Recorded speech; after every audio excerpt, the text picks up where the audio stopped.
What's up everyone, you're watching Blastaway.eu and today I'm sharing my thoughts about the new Star Wars Stormtrooper blasters, pistol and the Deluxe Blaster. So let's start with the pistol. This is how it looks.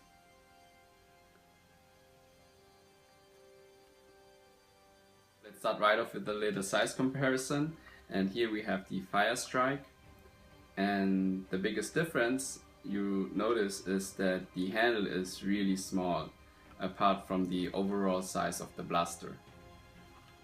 So up here we have the iron sight, which is detachable, and what I noticed right away is that these two clamps are rather tight, which might be due to the overall small dimensions of it.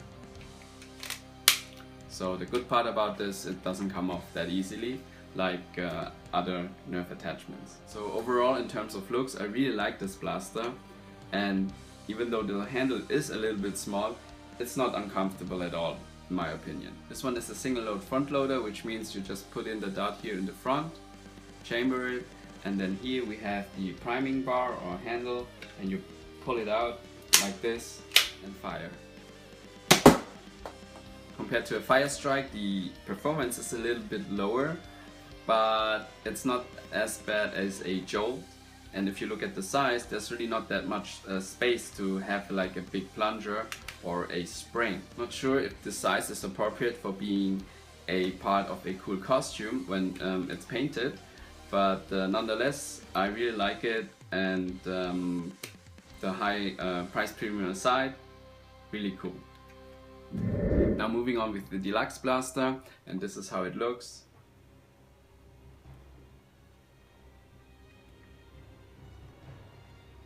It's basically a reshared Rampage, so here's the size comparison.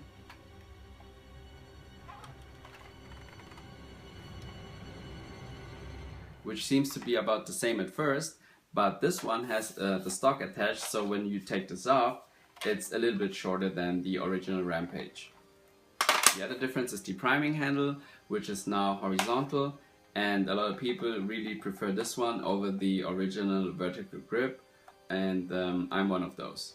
So it works like a Rampage. After priming the blaster, you insert the clip from the side and then push it back forward, and you're ready to fire. Of course, it also has the slam fire like the Rampage, which means you hold down the trigger, just keep like pulling and pushing the priming handle.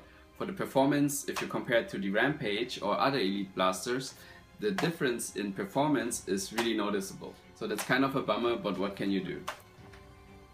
Talking about the attachments, as I showed before, the stock is removable. It's a little bit short, but if you look at the original blaster of the movies, the stock is really short, and most of the Stormtroopers don't really shoulder it like that, but hold it like down here and just fire away.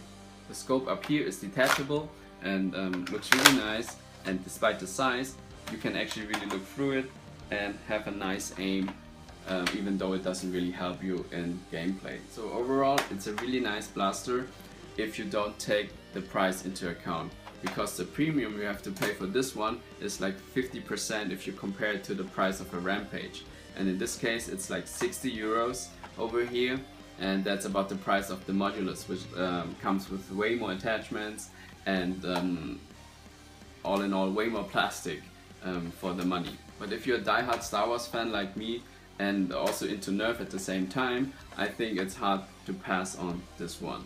So that's my review and opinion about the new Star Wars blasters. I hope you enjoyed the video. Please subscribe, thanks for watching, and I'll see you next time. Bye.